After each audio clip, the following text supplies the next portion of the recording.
de Biasini, c'est qu'il va comprendre l'intérêt de centrer toute la doctrine du ministère de la Culture sur la seule logique des beaux-arts. Si bien que si aujourd'hui je vous dis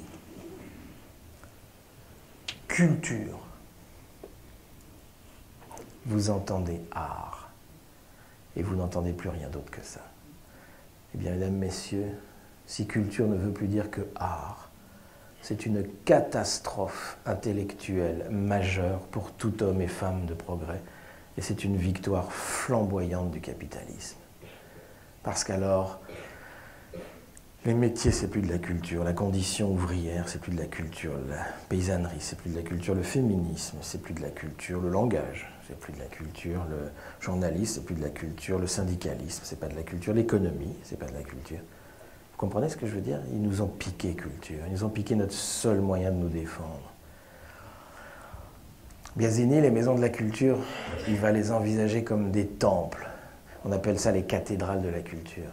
C'est-à-dire comme des endroits faits pour impressionner le peuple, pour faire peur, qu'il va poser dans les villes de France comme ça, des trucs immenses, effrayants. D'accord?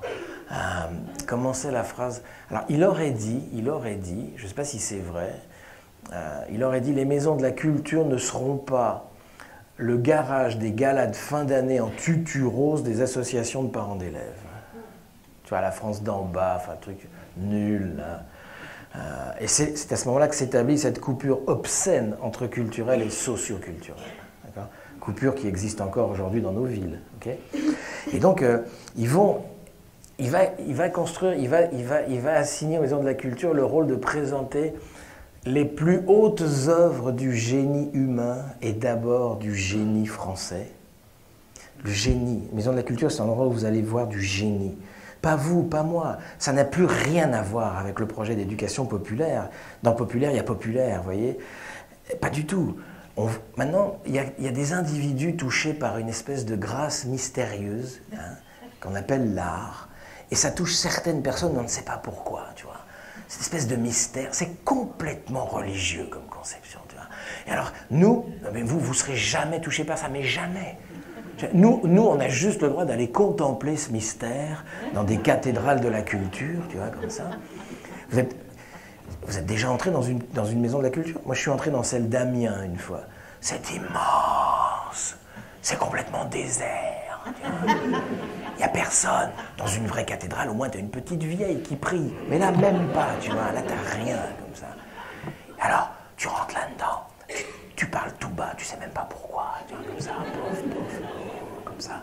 Et puis, contre un mur, tu as une rangée de bidons. Des gros bidons en fer. Tu vois, je sais pas, à 40, 50, je me rappelle plus. Tu vois, toute une rangée de bidons, ok? C'est une œuvre.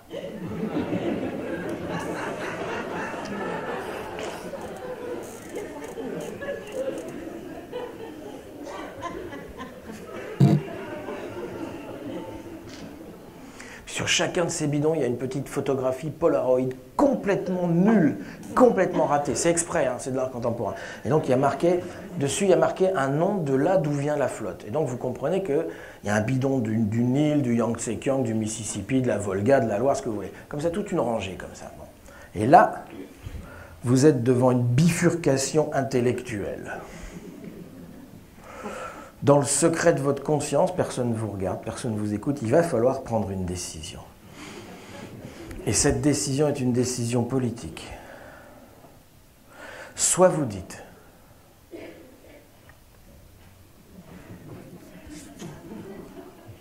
c'est complètement con.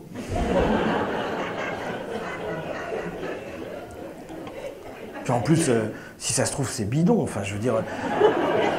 Si ça se trouve, c'est de l'eau d'Amiens, enfin, tu vois, je veux dire... Puis je pourrais faire pareil, moi, si on me paye le tour du monde, je veux bien ramener de la flotte de partout, c'est quoi ces conneries? Enfin, bref, et vous êtes un prolétaire.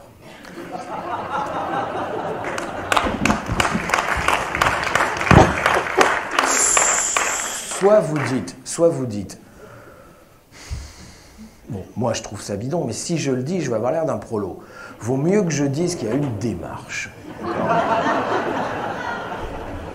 Et vous décidez, attention parce que j'ai pesé chaque mot, vous décidez de faire partie des gens capables d'apprécier Je n'ai pas dit de comprendre.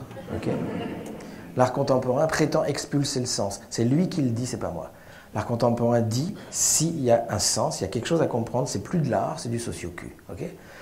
Donc, vous décidez de faire partie des gens capables d'apprécier cette démarche.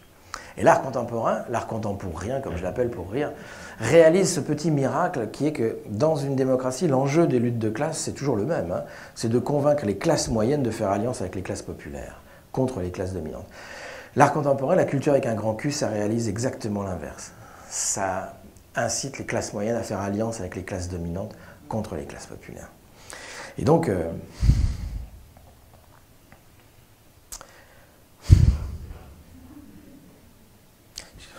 pas que j'aille sur l'art contemporain, parce que c'est la version de 6 heures.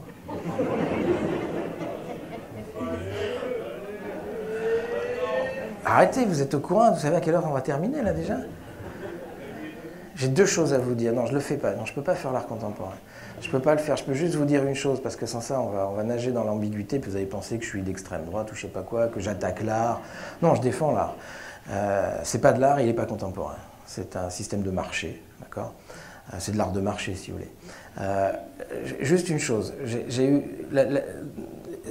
4 émissions d'Arte sur la CIA. Arte. OK? Le directeur de la CIA des années 60 qui dit dans un des films « L'opération de désinformation la plus réussie de toute l'histoire de la CIA est le financement de l'art contemporain en Europe. » Ça a été loin le début. J'ai commencé après j'ai lu des bouquins, j'ai essayé de comprendre. Mais ça, je ne vous le ferai pas ce soir. En gros, ça va servir à détourner toute l'intelligentsia occidentale de la tentation communiste et pour l'amener vers la défense d'une liberté absolument sans aucun objet. L'art contemporain, c'est fait de transgression, c'est le contraire d'une subversion. Je ne sais pas s'il y a des psychanalystes dans la salle, mais faire pipi par terre, c'est de la transgression. Tout l'art contemporain est transgressif, il n'est absolument pas subversif. Vous comprenez que faire pipi par terre, ça ne fait pas trembler le MEDEF. C'est une transgression, ça n'est pas dangereux. Bon bref, je ferme la parenthèse. Je veux bien vous dire encore une chose, c'est que deux animatrices de mes amis, d'un mouvement d'éducation populaire magnifique par ailleurs, qui s'appelle Peuple et Culture, on avait une discussion il y a une quinzaine d'années, parce qu'elles avaient emmené des... Parce qu'elles, moi, enfin, on essayait tous de se convaincre, on disait attention, aujourd'hui ça va, j'ai retourné ma... Mais je veux dire, à l'époque, j'essayais d'être un petit soldat, ça. Enfin, vous avez tous essayé, comme moi, de vous coller devant un porte-partition avec 3 pinces à linge qui vaut 80 000 €, puis de vous forcer à dire il y a une démarche comme ça. C'est de se convaincre, hein, pour Dieu, à parler de ça. Et donc, elle me raconte qu'elles emmènent des jeunes d'une cité à la Documenta de Kassel, la grande foire d'art contemporain de Kassel. Et le pavillon de l'Allemagne, c'est un artiste qui a fait carreler un pavillon avec du carrelage. Donc il a attendu, donc les carreleurs ont complètement carrelé un bâtiment. Et puis il est venu avec un marteau et son acte artistique, il a pété tout le carrelage au marteau. Voilà. Et donc vous marchiez, vous traversiez, il y avait marqué Deutschland, hein, vous voyez l'image, et donc on marchait sur des débris de carrelage. Et alors, elles avaient emmené avec des subventions et tout ce qu'il faut, hein, des jeunes, vraiment bien, des bords, tout ce qu'il faut, tu vois, elles avaient emmené là-dedans. Et donc les mecs, et les nanas, enfin les jeunes disent Madame, on peut faire pareil, franchement. Et si on pète un abribus, vous nous donnez combien de thunes, quoi, tu vois.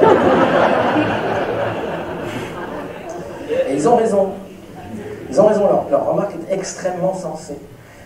Et ce qui est intéressant, c'est la réponse de ces 2 animatrices. Et là, je suis en train de faire l'art contemporain, c'est chiant, mais je vous dis ça. La réponse de ces 2 animatrices, c'est quoi? Moi, j'aurais trouvé qu'une réponse d'éducation populaire, ça aurait consisté à dire à ces jeunes, bah, oui, tu peux faire pareil, c'est évident.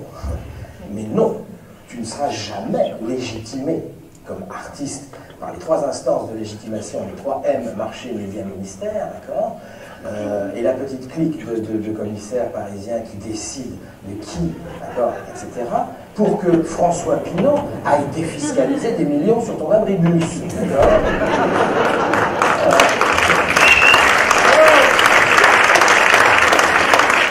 Et je vais t'expliquer pourquoi. Je vais t'expliquer comment marche un processus de légitimation. Je vais t'expliquer pourquoi 2 bouts de moquette collés face à face, à la FIAC de l'année dernière, pas de l'année 2000, celle d'il y a 2 ans, 2 bouts de moquette collés face à face, ça vaut 80 000 €, d'accord? Je vais t'expliquer pourquoi c'est possible, comment c'est fabriqué ce cas. Et parce que François Pinault, il n'est pas assez taré, d'accord, pour risquer 80 000 de ses bons euros, d'accord, sur de bouts de moquette collés face à face, si derrière ça, il n'y a pas un État, c'est-à-dire un ministère de la Culture, d'accord, qui a payé ça à un galeriste pour créer la cote de cet artiste. Et par décision du Conseil d'État de 1991, seul exemple, seule exception dans la République française, le prix d'achat par le ministère des œuvres d'art contemporain en France est tenu secret. Personne ne peut avoir accès à cette somme, d'accord. Et donc, moi, j'aurais trouvé que c'était une réponse d'éducation populaire. Au lieu de ça, elle leur répond à ces jeunes, bah, tu vois, c'est dommage que tu dises ça, que tu pourrais faire pareil, parce que ça prouve que tu n'es pas capable de comprendre la démarche de cet artiste. Pas capable. Untermensch. Voilà, je ferme la parenthèse. Et donc,